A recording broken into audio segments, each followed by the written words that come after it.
Eu queria trazer uma palavra que Deus tem colocado no meu coração nesses tempos e que eu queria que você estivesse abrindo o teu coração para ouvi-la. Eu não sei quantos têm ouvido, mas eu tenho acompanhado os noticiários e uma coisa tem me chamado a atenção, né? Outro dia eu estava no rádio, eu já tinha ouvido, e na televisão, semana passada eu ouvi que crescia o número de pessoas desalentadas no Brasil. Cresce o número de pessoas desalentadas no Brasil. E o que é desalento? Desalento é falta de esperança, é falta de fé, é falta de perspectiva, né? E eles falavam isso em relação ao mercado de trabalho. Eles falavam que embora houvesse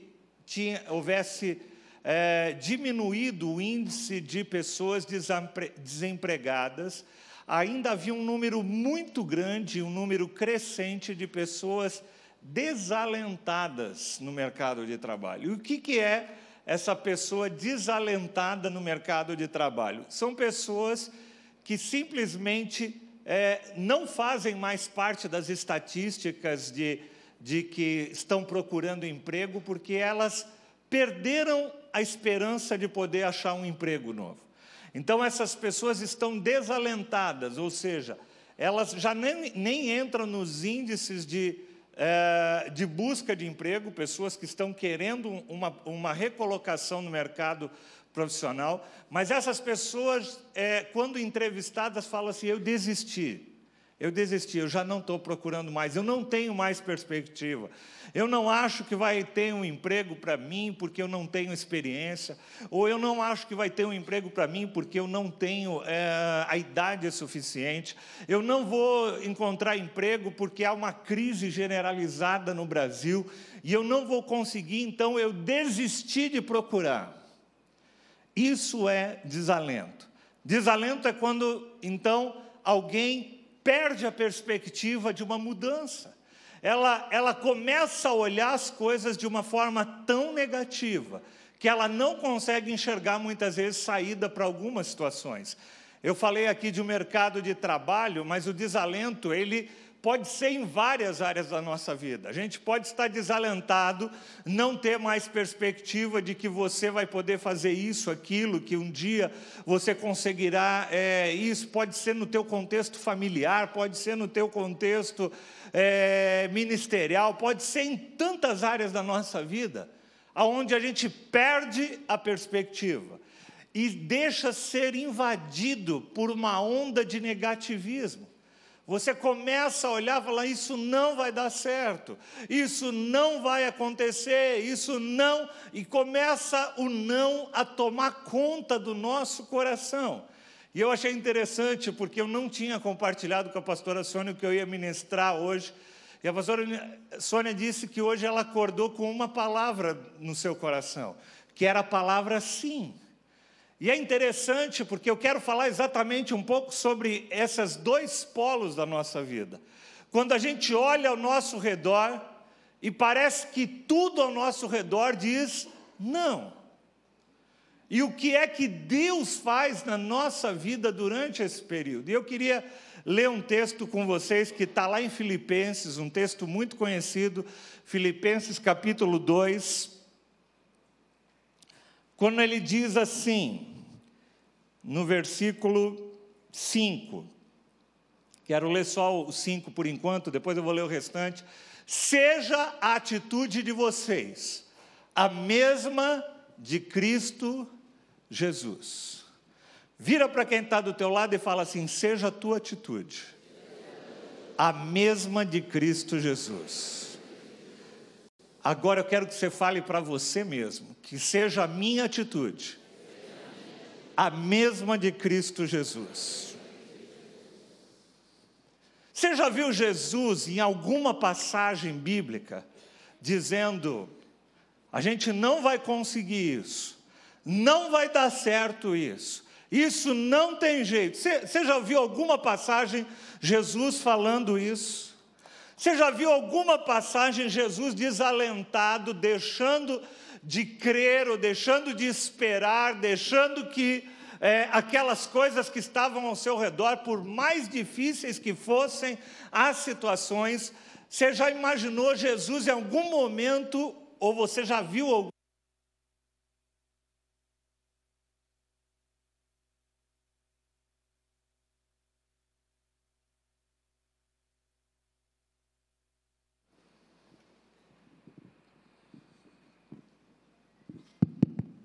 Ressuscitou.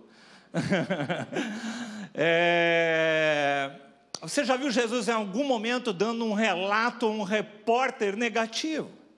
Há pouco tempo atrás eu falei um pouquinho sobre aqueles 13 espias que nós temos, que a gente encontra lá em Números 13. Você lembra? Os 12 espias, ou melhor, que a gente encontra em Números 13. É interessante porque Moisés pede para que eles vão e olhem a terra, e a terra prometida, e eles vão e dizem, olha, a terra é boa mesmo, como foi dito. Só que eles vêm e trazem um relatório negativo de volta. E eles voltam e falam, olha, embora a terra produza realmente, é uma terra de leite e mel, aonde há frutas exuberantes, aonde há água, aonde há todas as coisas. Eles, embora, ao invés de se concentrarem naquilo, nas promessas de Deus, eles começam a olhar para o quê? Mas lá tem gigantes, e nós somos como gafanhotos diante daqueles gigantes, e não vai dar certo, a gente nunca vai conseguir tomar posse daquela terra, e eles começam a trazer um relatório negativo. E aquele relatório negativo que eles trazem começa a afetar todas as pessoas ao seu redor. Porque, eu já disse isso também em outras oportunidades, mas eu volto a repetir, quando a gente tem uma visão negativa das coisas, acaba contagiando as pessoas que estão ao nosso redor. Contamina, né? Contagia é um negócio mais positivo, talvez, mas contamina as pessoas que estão ao nosso redor, contamina a nossa família, os nossos filhos, nosso cônjuge, toda a área, e todo mundo ao nosso redor começa a ser tomado por aqueles pensamentos negativos também. Realmente não vai dar certo. E é sobre isso que eu quero compartilhar um pouquinho, falar com vocês nessa manhã. Vamos ler o restante do texto de Filipenses capítulo 2. Seja a atitude de vocês a mesma de Cristo Jesus,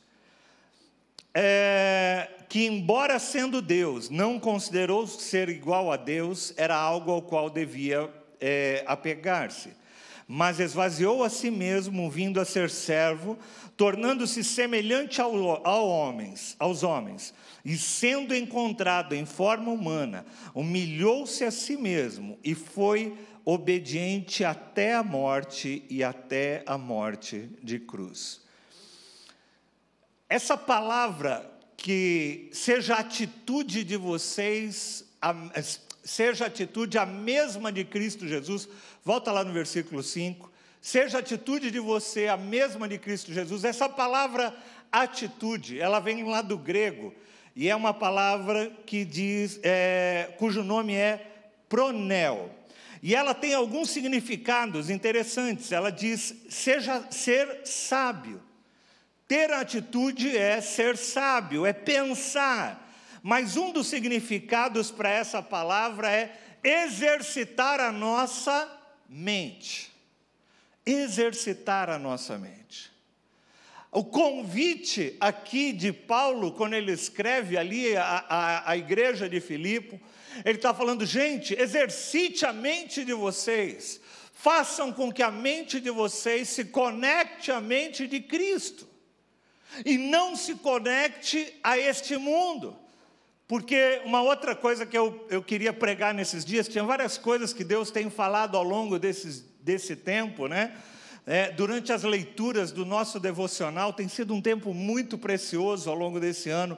Eu não sei quantos têm feito, agora se você não tem feito, eu te encorajo a você fazer. Se você perdeu o começo, começa daqui em diante, mas faça o propósito de ler a Bíblia ao longo desse ano, faça o propósito de gastar um tempo ao longo desta manhã, do teu dia, ao longo da manhã ou da tarde, para estar na presença de Deus, para refletir na presença de Deus.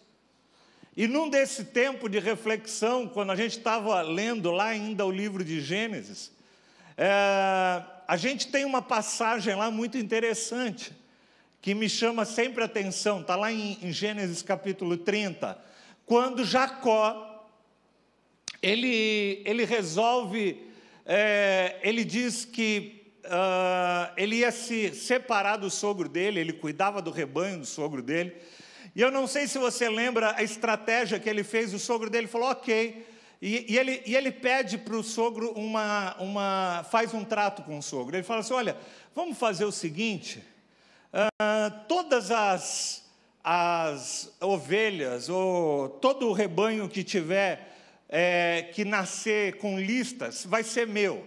E todo aquele rebanho que nascer sem listas, vai ser teu. E a maior parte do rebanho era sem listas, né?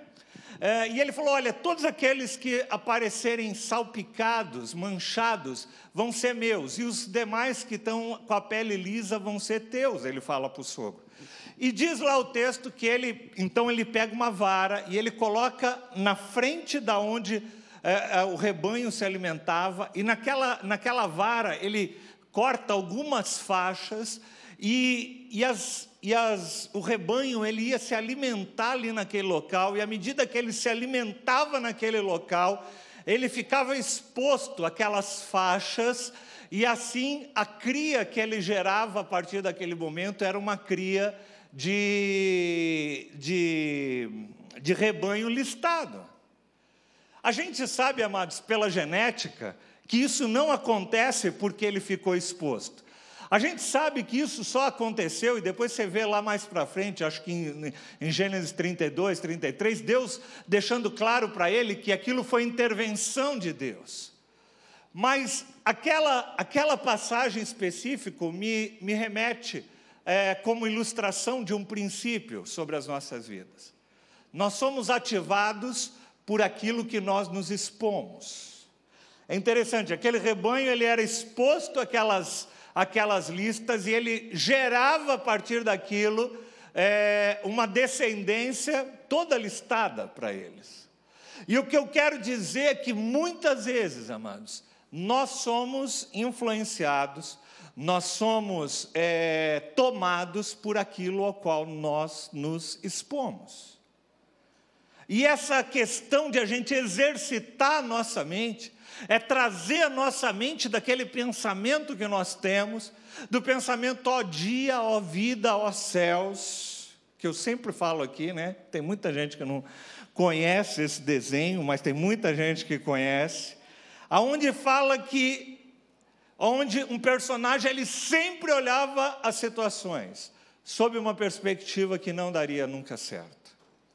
E eu quero falar sobre 4 tipos de negatividade, de olhar negativo que nós podemos ter. O primeiro deles é no campo pessoal. Eu chamaria de negativismo, negatividade pessoal. É quando eu olho para mim mesmo e eu não vejo em mim recursos para que eu possa superar ou fazer determinadas tarefas. Eu falei um pouquinho aqui sobre Números capítulo 13, lá, quando aqueles espias vão para a terra prometida e eles falam, olha, nós éramos como gafanhoto diante daquele povo. Eles olhavam para eles e se enxergavam totalmente desqualificados. A gente tem outros exemplos, a gente pode falar de Gideão, por exemplo, lá em Juízes capítulo 6, quando Deus dá uma missão a Gideão, e Gideão olha para si, e ele se acha totalmente desqualificado para aquilo. É interessante, amados, frases do tipo, eu não vou poder fazer isso, ninguém aprecia aquilo que eu faço, A gente começa a entrar numa situação de autocomiseração, achando que ninguém me ama, ninguém me gosta, ninguém me quer. Isso é comum, amados, nós podemos tomar diante da nossa vida.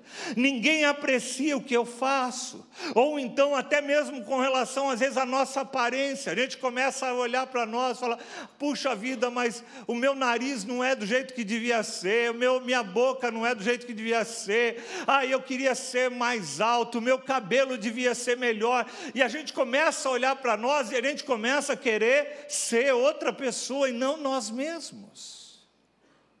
Isso é terrível, amados.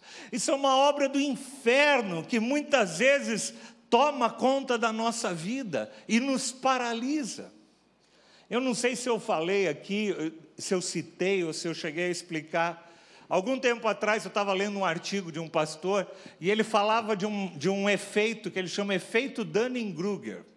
E esse efeito Dunning-Kruger é algo interessante. Ele fala que tem pessoas que nem tem uma capacidade muito boa para resolver coisas, tal, mas o cara se acha. O cara pensa dele mais do que convém. Ele olha para ele e ele fala, não, eu sou o cara, eu resolvo tal. E essas pessoas normalmente tomam a frente e elas começam a agir e dominar situações onde ela nem é tão qualificada para aquilo. Essa é uma pesquisa feita principalmente para o ambiente de trabalho. Mas esse efeito Dunning-Kruger, ele tem dois extremos. Aonde a pessoa pensa de si mais do que convém. Ele nem é tão bom e ele pensa que ele é o cara. Mas a outra ponta desse efeito é algo interessante. Olha o que ele diz aqui na definição. Em contrapartida, a competência real pode enfraquecer a autoconfiança. Às vezes o cara é tão bom, mas ele acha que ele é tão incapaz, que ele ainda não chegou, ele já conhece muito sobre o assunto, mas ele é tão perfeccionista que ele ainda se acha incapaz diante das situações.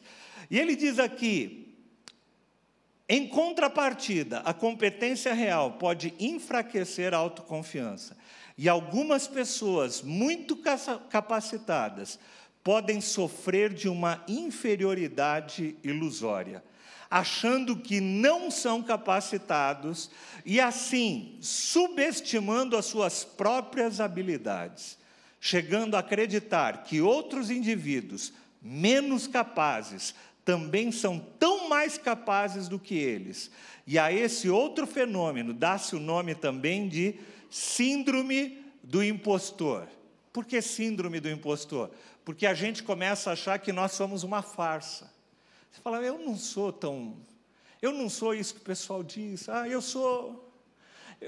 sou incapaz, eu sou isso, eu sou aquilo, eu não sou um bom pai, eu não sou uma boa mãe, eu não sou um bom profissional, não sou um bom líder de célula. E a gente começa a olhar para dentro de nós e nos vermos não da forma como Deus nos vê, mas da forma como o inimigo quer que a gente se veja. Por isso que quando a gente vê Paulo escrevendo a carta de Filipe, ele começa, seja a atitude de vocês, seja o modo de pensar de vocês, o mesmo que há em Cristo Jesus. Você já viu em algum momento Cristo tendo um momento de crise? Será que eu sou realmente aquilo lá que o pessoal diz que eu sou? Será que eu realmente sou o Messias? Será que realmente eu sou o Filho de Deus? Você nunca vê Jesus questionando isso? Você vê muitas vezes o inimigo querendo que Jesus entre em xeque em sua vida. Então nós podemos ser invadidos por um negativismo pessoal. Uma outra forma de sermos negativos nas nossas relações, na nossa vida, é nos nossos relacionamentos.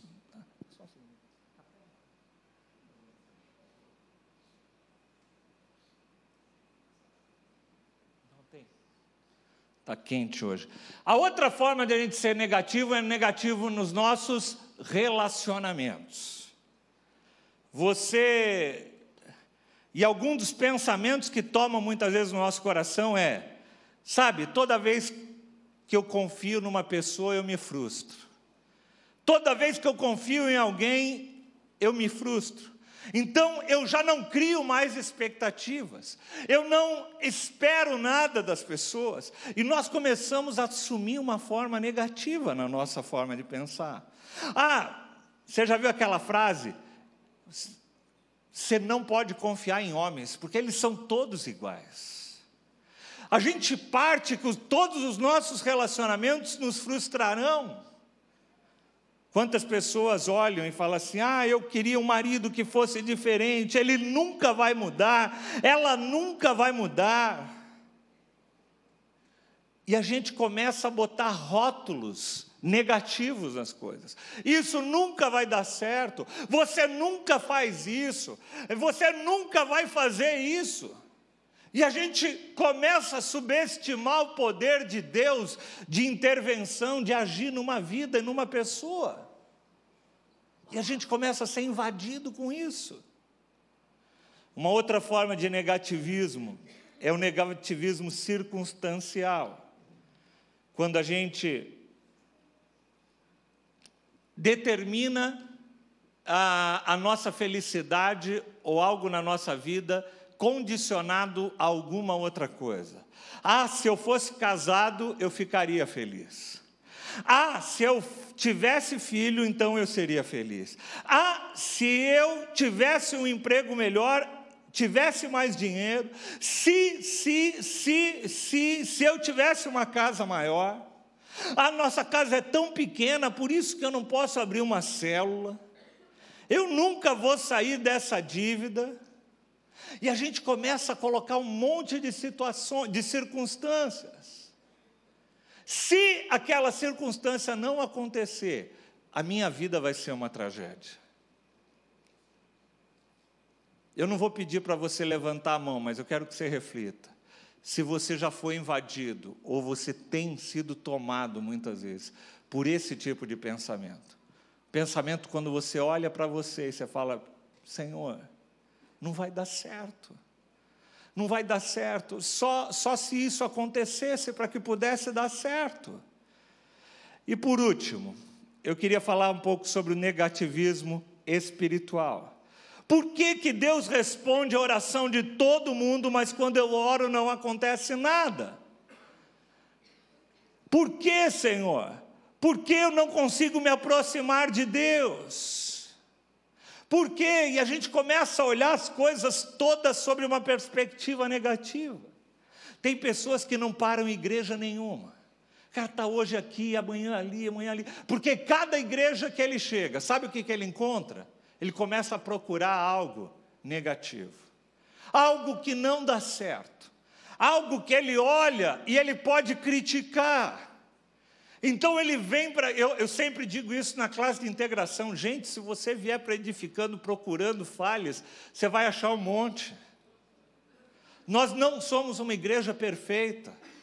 Nós não somos líderes perfeitos, pastores perfeitos. Nós nos enganamos, nós às vezes erramos. Mas se a gente tem o nosso olho procurando as coisas erradas, se a gente tem o nosso olho sempre procurando por aquilo que não está certo, sempre aquilo vai chamar a atenção de você. Por isso que a Bíblia fala que se os teus olhos forem bons, todo o teu corpo será bom.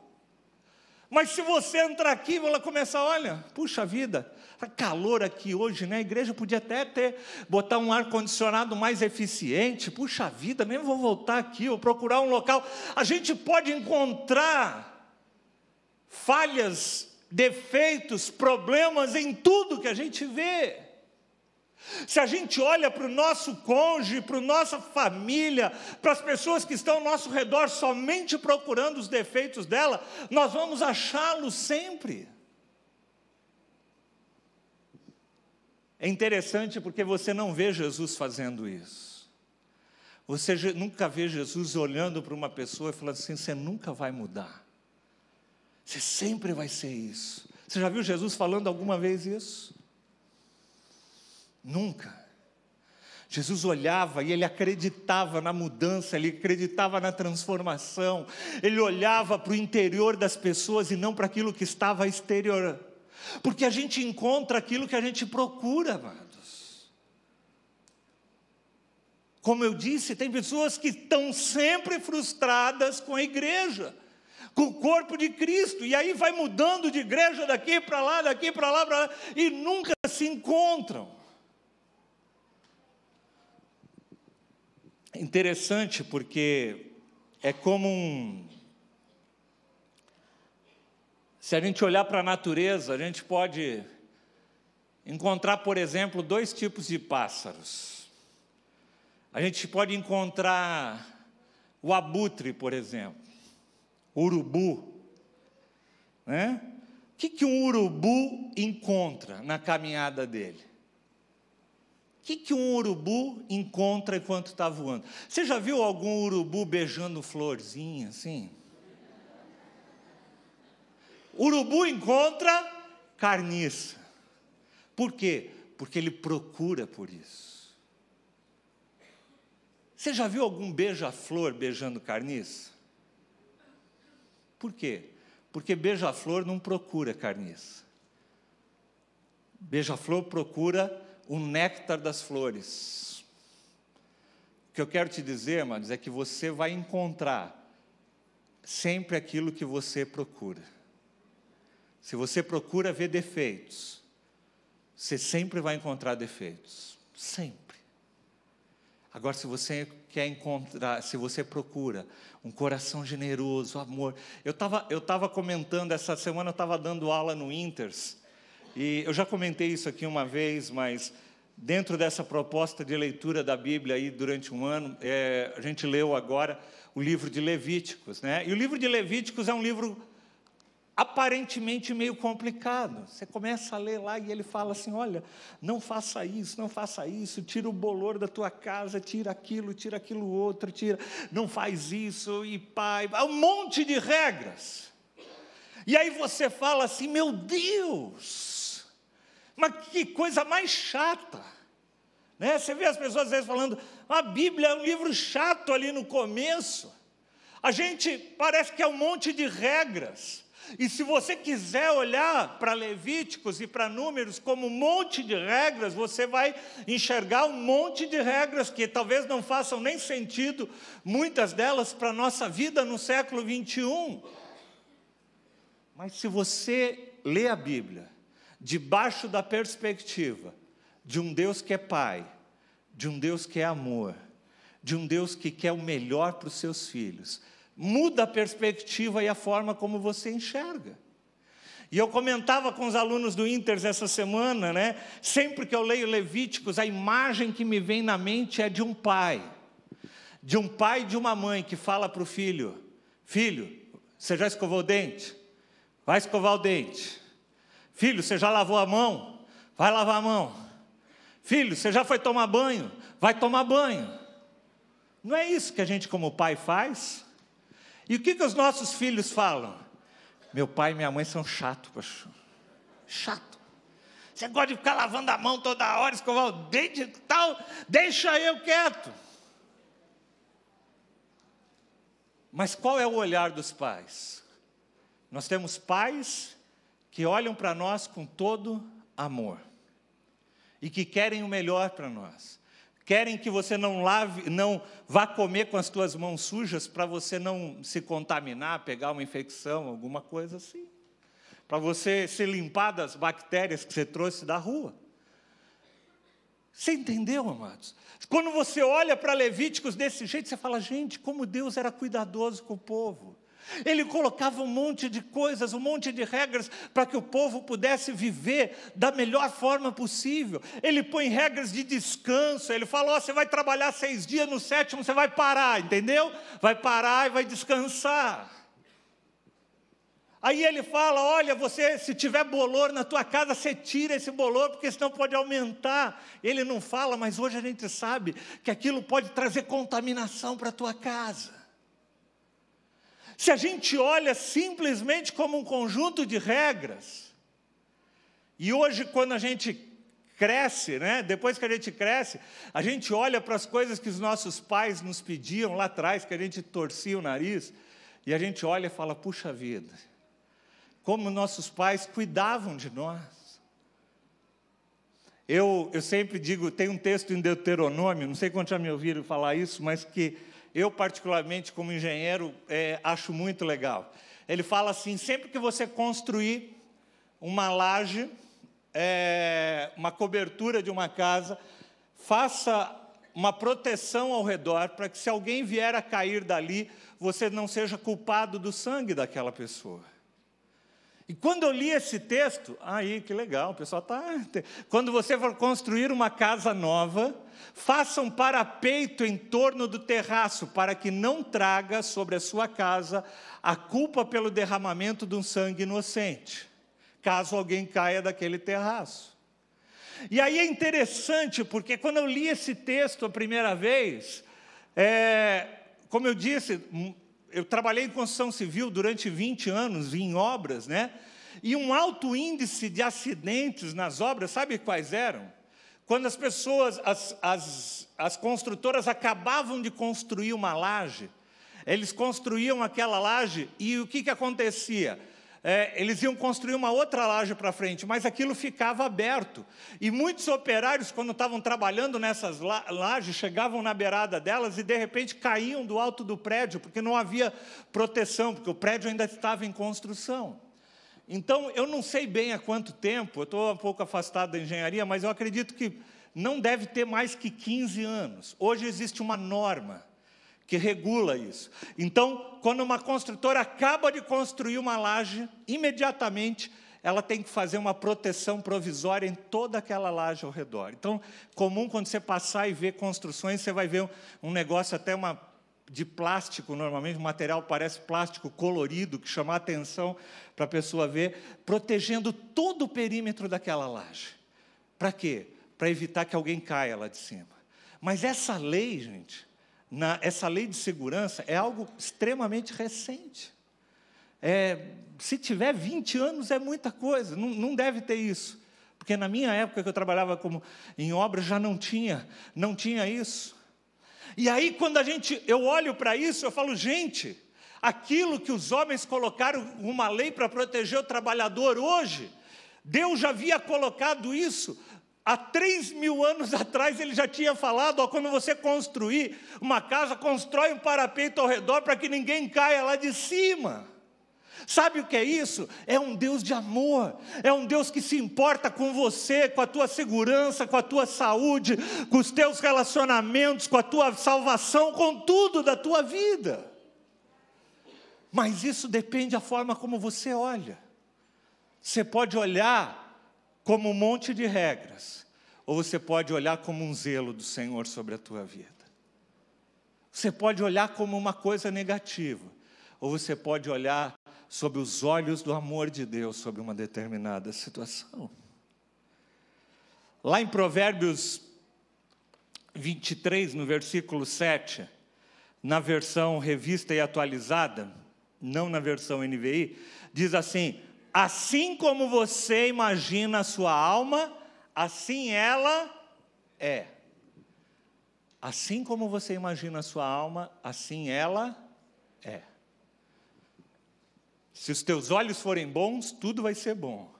Se você é daquele que olha tudo com viés trocado, você sempre vai achar carniça na tua vida. Sempre.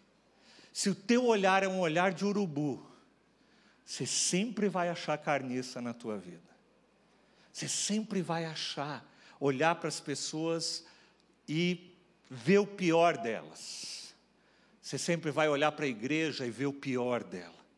Você sempre vai olhar para a tua vida e você sempre vai achar o pior na tua vida. Sempre.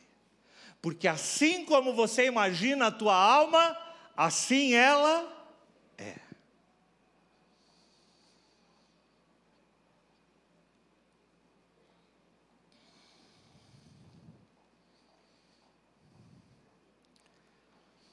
Interessante, amados, a gente é tomado.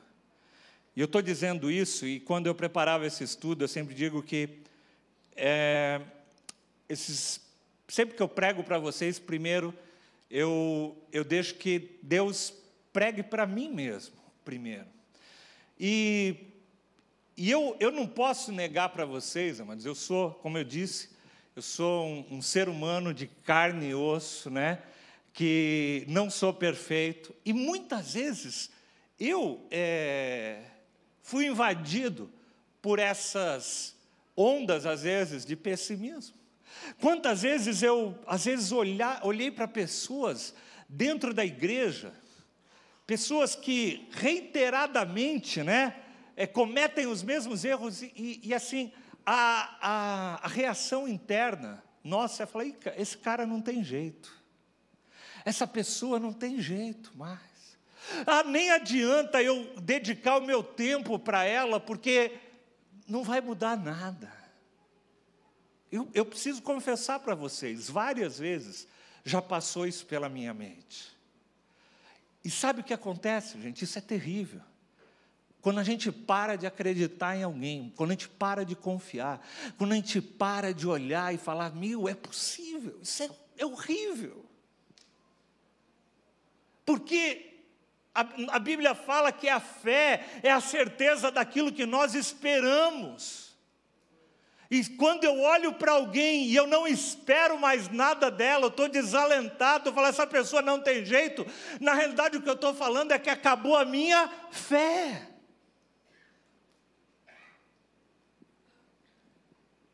Quantas vezes eu penso, falo assim, eu vou pregar sobre isso, e vem um pensamento na minha mente, e não adianta nem falar disso, porque você vai gastar teu tempo, o pessoal vai ouvir, vai sair, vai fazer a mesma coisa. Vocês estão entendendo? Nós, como pastores, quantas vezes somos desalentados, o inimigo tenta vir e trazer desalento no nosso coração, de que valeu o teu esforço, de que valeu você ter feito aquilo. Não compensa dar a tua vida por outros, não compensa você ter expectativas, não compensa você crer, não compensa. O inimigo coloca isso constantemente no nosso coração, e é uma batalha interna dentro de nós a cada dia. Então, se você, amados, talvez batalha na tua mente com esses pensamentos negativos que muitas vezes vêm, eu quero te dizer, isso faz parte da nossa vida. Essa batalha não cessa, mas diante dessa batalha, o que a gente precisa fazer? Nos posicionar. Vira para quem está do teu lado e fala, precisamos nos posicionar.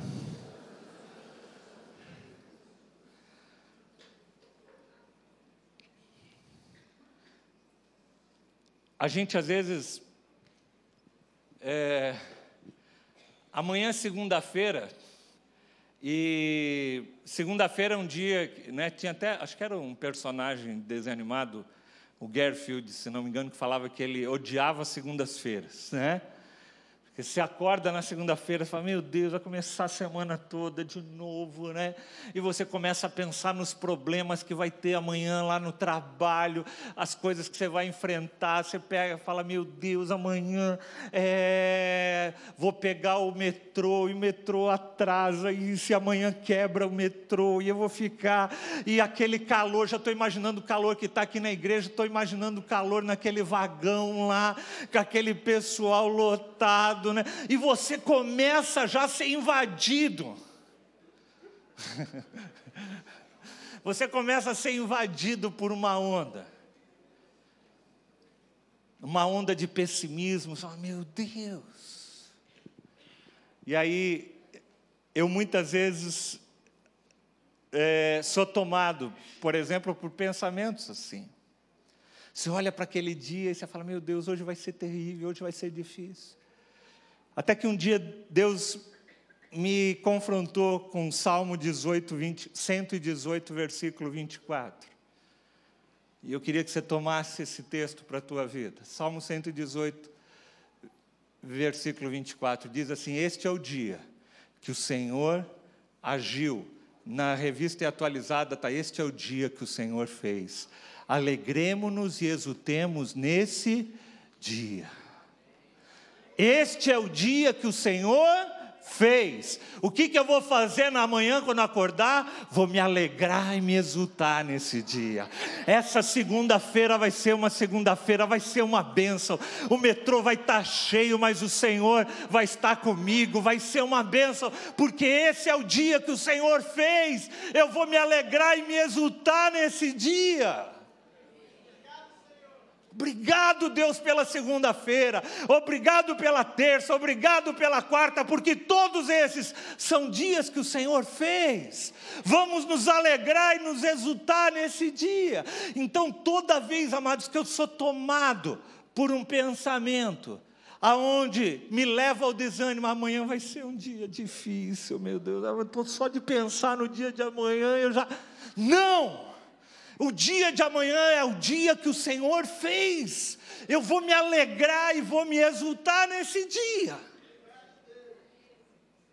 É o que a palavra diz lá, o termo mudar a tua atitude, mudar a tua forma de pensar, que seja a tua atitude a mesma que houve em Cristo Jesus. Você imagina Jesus pensando, falando assim, não, amanhã... Vou acordar, vai ter uma multidão de gente para eu orar, para eu curar aquelas pessoas. Vai ter aquelas pessoas lá, e aí eu vou lá, vou curar aqueles caras, aqueles 10 leprosos, os caras ainda vão virar as costas para mim, é uma tremenda ingratidão. Você já imaginou Jesus pensando assim? Eu não consigo pensar em Jesus pensando dessa forma. Eu imagino Jesus acordando e fala assim, esse é o dia que meu Pai fez, eu vou me alegrar, vou me exultar em tudo aquilo que o Senhor colocar nas minhas mãos nos dias de hoje. Eu não estou falando que o dia vai ser fácil, eu não estou falando, o dia vai ser difícil, o metrô vai estar cheio, vai estar calor, vai estar tudo, aquilo que a gente pensou vai, mas a minha atitude, diante de tudo que vai estar na frente é diferente. Que haja em você a mesma atitude que houve em Cristo Jesus. Lá em Efésios capítulo 4, versículo 22 e 24, diz assim, quanto à antiga maneira de viver, vocês foram ensinados a despir-se do velho homem, que se corrompe por desejos enganosos, e serem renovados na sua forma de pensar, e revestir-se do novo homem, criado para ser semelhante a Deus. Olha novamente, o que ele está falando?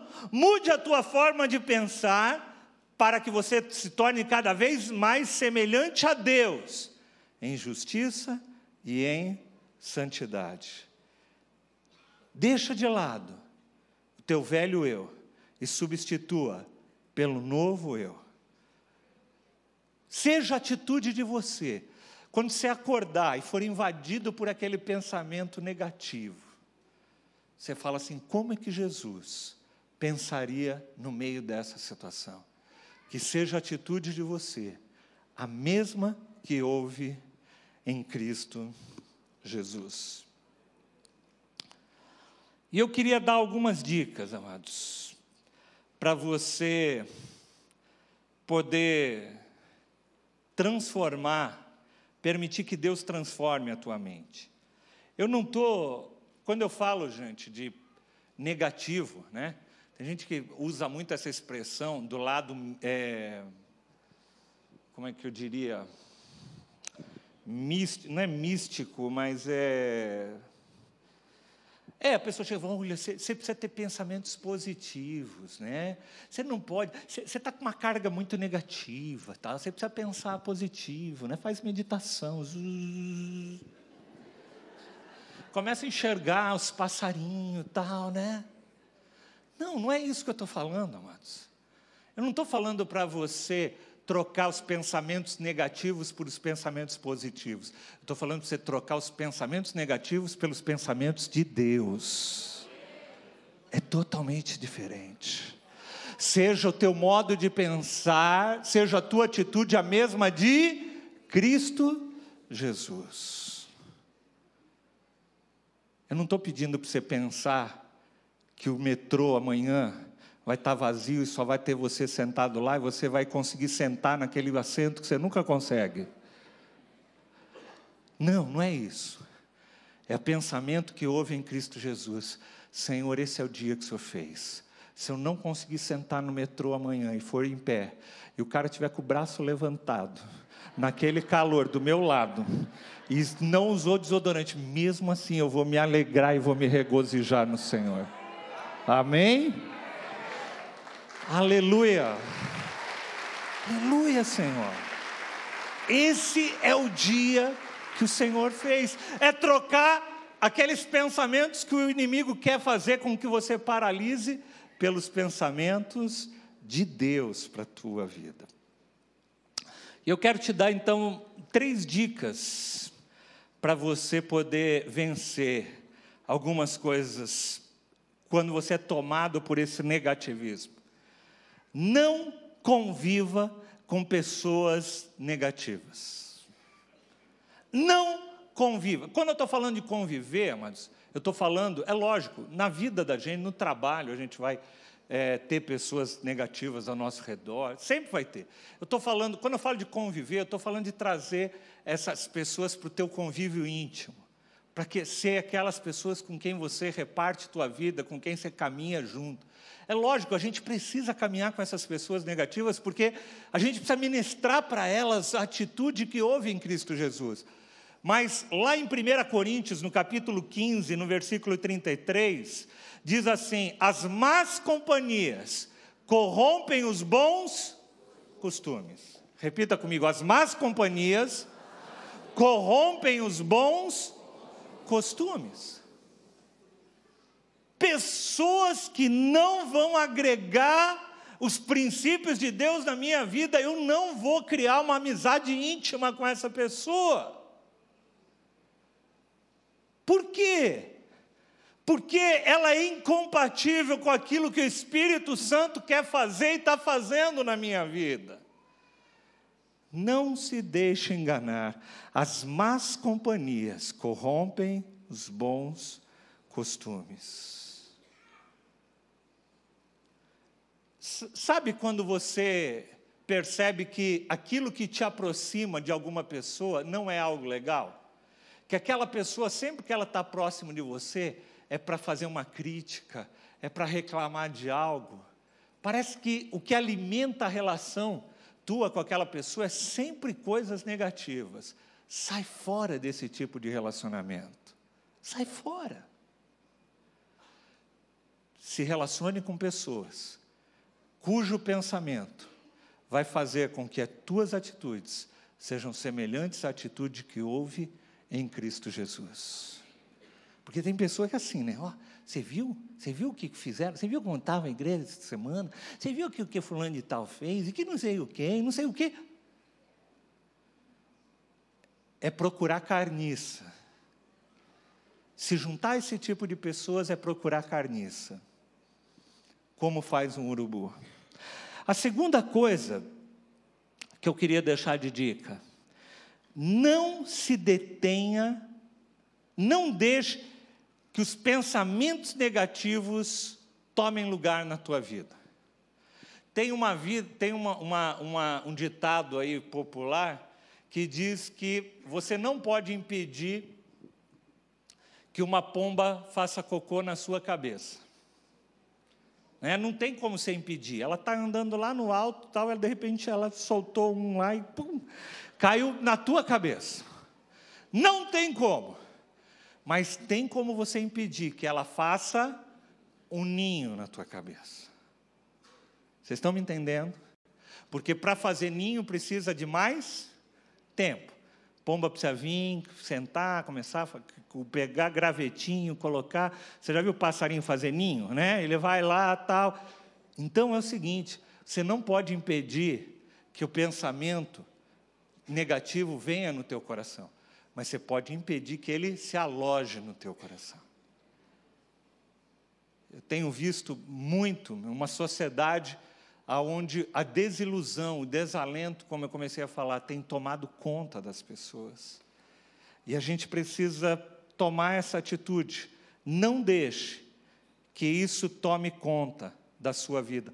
Lá em Filipenses, no próprio livro de Filipenses, no capítulo 4, no versículo 7 a 8, diz assim: e a paz de Deus, que excede todo o entendimento, guardará o coração e a mente de vocês. Coloca aí, por favor, Filipenses 4, de 7 a 8. Deixa eu colocar. E a paz de Deus, que excede todo entendimento, guardará o quê? O coração e a mente. Deus protege tua mente, para que esse tipo de coisa, esse tipo de pensamento não tome lugar na tua mente. Quando você perceber que algo está tomando conta da tua mente que não devia, comece e impõe as tuas mãos sobre a tua cabeça e fala: Senhor, eu não aceito, Senhor, que esse tipo de pensamento tome conta. E aí o versículo continua, e o próximo versículo, finalmente, irmãos, olha o que diz: tudo que for verdadeiro, tudo que for nobre, tudo que for correto, tudo que for puro, tudo que for amável, tudo que for de boa fama, se houver algo excelente ou digno de louvor, sabe o que vocês façam? Pense nessas coisas. Eu vou pensar o quê? Eu vou pensar em tudo aquilo que é nobre, que é correto, que é puro, que é amável, que é de boa fama, que é excelente. É nisso que eu vou concentrar a minha vida. Agora tem gente que não, você não sabe, está tudo difícil, isso aí não vai dar certo. Para com isso. Para com isso. Deixa Deus guardar o teu coração e a mente de vocês em Cristo Jesus. Olha que coisa linda. Deus está falando assim: pega a mente de você e deixa Jesus guardar ela. Senhor, guarda a minha mente. Guarda a minha mente de pensar o que eu não devo. Guarda a minha mente de achar que não há saídas. Guarda a minha mente, Senhor, de olhar somente as coisas do viés errado, do viés da crítica, do viés... Senhor, guarda a minha mente disso. Que a atitude nossa seja a mesma que houve em Cristo Jesus.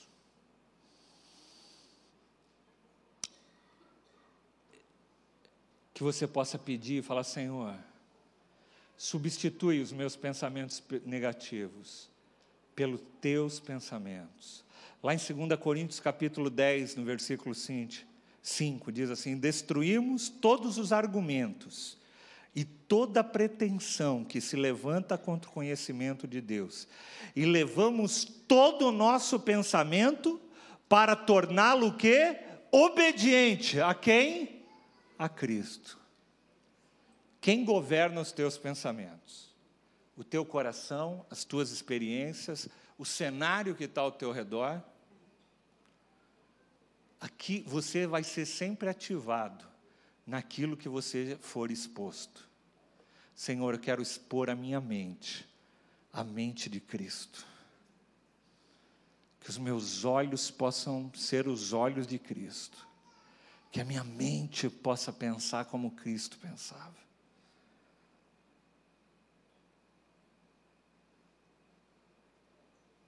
Deus já me puxou tanto as orelhas ao longo da minha vida ministerial. Eu já contei aqui uma vez, uma experiência que eu tive. A gente ainda estava lá no outro prédio e eu vi uns adolescentes durante o culto. E eles trocando papelzinho, Agora eles já nem faz isso, já manda WhatsApp, mensagem, Mas na época era papelzinho. Um papelzinho um para o outro, e pegava o papelzinho e ria, e passava para o outro, e durante o culto, E aquilo foi me dando negócio, e aí eu falei: eu vou lá pegar cada um desses adolescentes. Vou falar: o que você veio fazer aqui? Se você não quer prestar atenção no culto, ficasse em casa. Esse foi o pensamento que me deu. A gente está perdendo o nosso tempo aqui, ministrando a palavra, e a pessoa lá... Talvez tenha gente hoje aqui que está nesse mesmo tempo, A gente está falando aqui, o cara está lá. E aí o Espírito Santo me cutucou e falou assim: você não vai fazer isso. Porque é melhor que eles estejam aqui do que eles estejam na casa deles. É melhor que eles estejam aqui do que eles estejam na rua. O trabalho de convencimento é meu, é do meu espírito que eu vou fazer. Não é teu, não é da tua pregação, é meu. E eu me lembro que eu tomei uma chapuletada de Deus aquele dia. E eu comecei a enxergar com olhos diferentes. Eu falei, tudo é por Ele. A obra não é minha, é dEle. Às vezes a gente fala assim, eu vou pregar, mas o que adianta pregar sobre esse assunto de novo? O pessoal faz só o que eles querem mesmo. E eu vou continuar pregando. Porque a fé vem pelo ouvir, e ouvir a palavra de Deus. Talvez tenha muita gente que saia daqui, vai sair daqui, vai continuar crítico, vai continuar olhando as coisas só pelo viés negativo. Mas essa palavra vai ecoar no coração de vocês. Que seja o nosso pensamento, que seja a nossa atitude, a mesma que houve em Cristo Jesus. Eu queria chamar o pessoal que vai servir a ceia.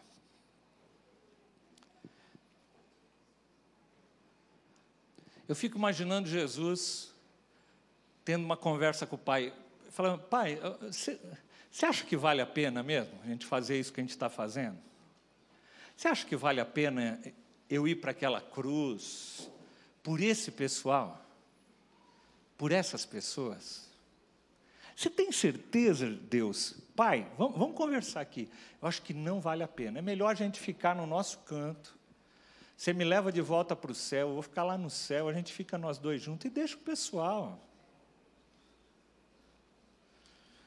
Mas não foi esse pensamento que Deus teve. O pensamento que Jesus teve foi que, embora sendo Deus, não considerou que seria igual a Deus. Era algo no qual ele deveria se apegar. Mas ele esvaziou-se de si mesmo, vindo a ser servo. Você imagina Jesus? Jesus, ele é onisciente, ele sabia de tudo o que ia fazer. Ele sabia que ele ia servir as pessoas, e as pessoas iriam querer crucificá-lo depois. Ele sabia que ele ia dividir o pão com muita gente que não estava querendo ouvir a mensagem dele, queria só comer naquele dia. Mas ele se esvaziou de si mesmo, vindo a ser servo, tornando-se semelhante aos homens, e sendo encontrado em forma humana, humilhou-se a si mesmo, e foi obediente até a morte, e a morte de cruz. Jesus não se deixou levar, talvez, e eu acredito que talvez tenham passado bombardeios na mente de Cristo nesse sentido. Porque a Bíblia fala que ele foi feito homem como nós. Mas ele não deixou que nenhum desses relampejos, talvez, de pensamentos tomassem conta da vida dele. Mas ele manteve a mente cativa, junto ao Pai. Ele todo momento falava, eu vim para fazer a vontade do meu Pai. Eu vou me alegrar com o dia que o meu Pai fez. Esse é o dia que o meu Pai fez. É interessante, né? Às vezes a gente fala assim, qual é a previsão do tempo para amanhã? Amanhã vai ser um tempo bom. O que é um tempo bom? Tempo bom? Porque vai ter sol. Tempo bom é porque vai ter sol? Todo tempo é bom. A Bíblia fala que o Senhor é bom em todo tempo o Senhor é bom, todo tempo. Não tem tempo bom. Se cristão fosse responsável pela previsão do tempo, ele só ia colocar lá, previsão do tempo. Tempo bom, tempo bom, tempo bom, tempo bom. Como? Está chovendo? Tempo bom, precisa de chuva. Você já viu como o ser humano é? Está calor, o ser humano, ruim esse calor, né? Não aguento mais. Isso daqui parece a antessala do inferno, né? Está terrível. Aí está muito frio, ai que frio medonho. Aí está seca, meu Deus, Senhor, manda uma chuvinha. Aí chove, ele fala, puxa vida, esse final de semana que eu queria ir para a praia, para a piscina, está chovendo. Esse é o dia que o Senhor fez. E eu vou me alegrar nele todo o tempo. Todo o tempo. Sabe por quê? Porque eu quero ter a mesma atitude que houve em Cristo Jesus. Quero te convidar para você ficar em pé. Pai, nós te damos graças por esses elementos, te damos graças pelo pão, te damos graças pelo cálice, mas nós te damos graças principalmente pelo privilégio de nós podermos participar desse banquete contigo.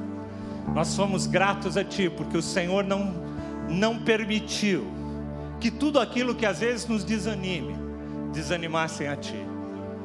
E Tu te esvaziastes, viestes para morrer por cada um de nós, para que nós hoje pudéssemos ter vida. Senhor, obrigado. Santifica esses elementos e que esse momento seja um momento de celebração da Tua morte, da Tua ressurreição, em nome de Jesus Cristo. Amém.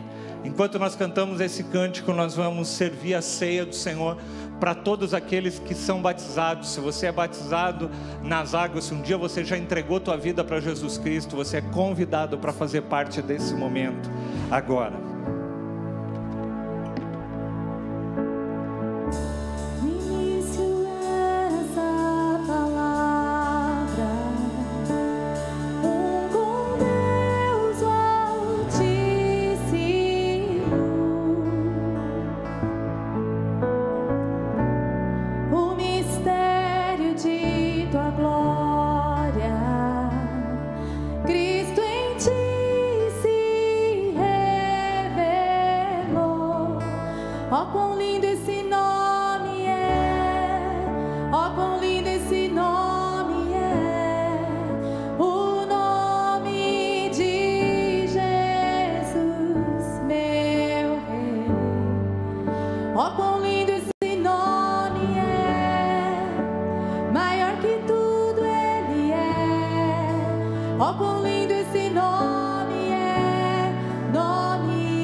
Eu queria que você fizesse uma oração junto comigo. Que você repetisse essa oração. Senhor,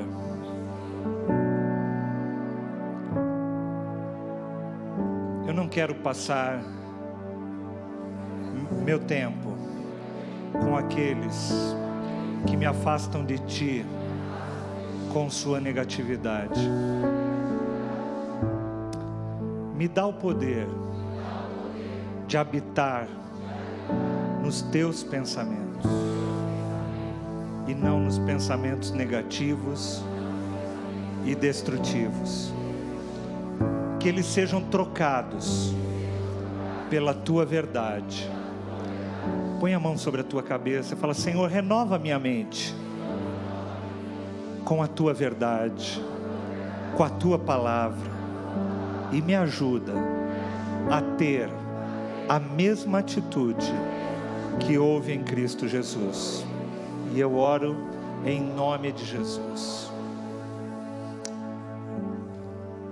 Que isso possa ecoar no teu coração.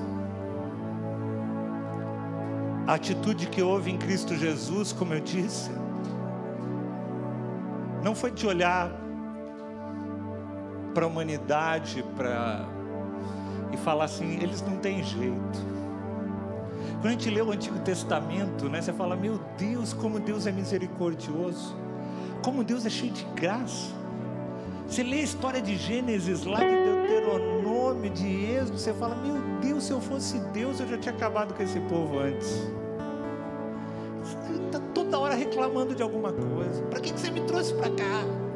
Para que esse mar agora está fechado? Aí Deus abre o mar. Agora você me trouxe aqui para o deserto, mas agora aqui a gente está com sede. E era melhor a gente ter ficado lá no Egito. E aí Deus coloca água.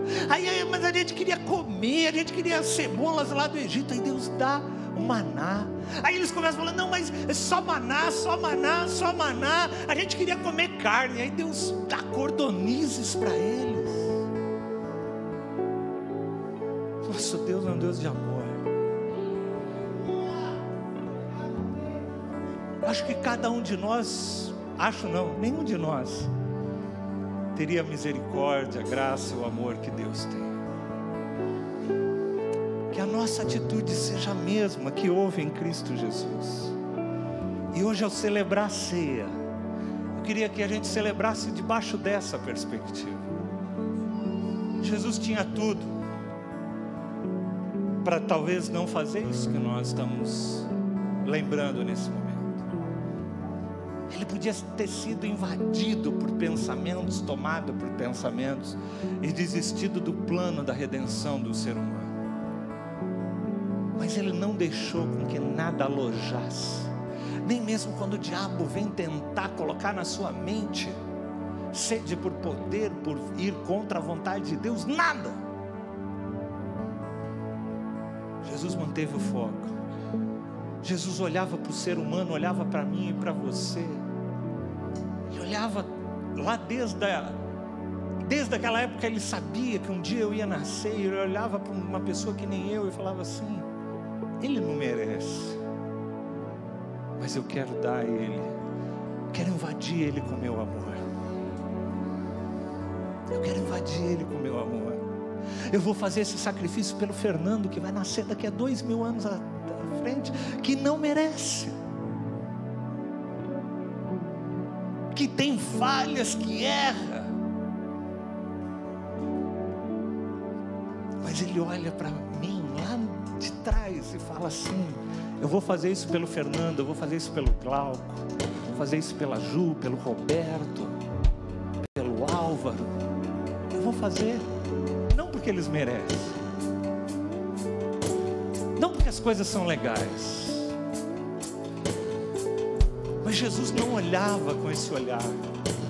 Jesus olhava com o seu olhar de amor, de graça. Ele toma aquele pão naquele dia e o parte e o dá aos seus discípulos que também não eram perfeitos, e fala assim: esse aqui é o meu corpo que eu estou dando por vocês. Fazei isto, tomai e comei, porque este é o meu corpo.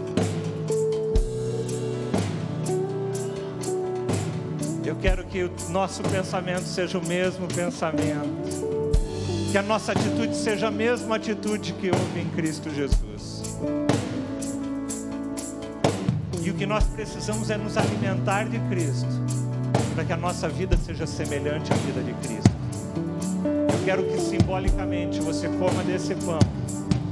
E quando comer desse pão, você fala: Senhor, eu estou me alimentando de Ti, para que cada vez mais as minhas atitudes possam ser semelhantes às Tuas. Vamos participar do pão.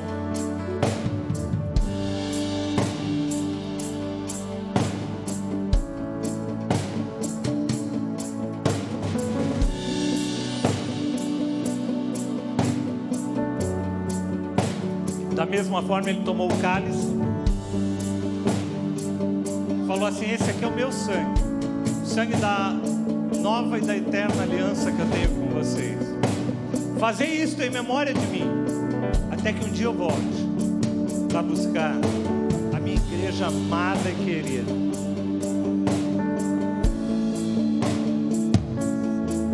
Que o nosso pensamento no dia de amanhã, entre outras coisas, possa ser: Senhor, obrigado, porque hoje é um dia que nós estamos mais próximos da Tua vinda do que ontem.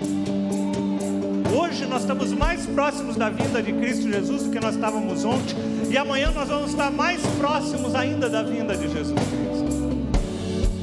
Obrigado, Senhor. Obrigado, Senhor. Toma do cálice do sangue de Cristo sobre a tua vida.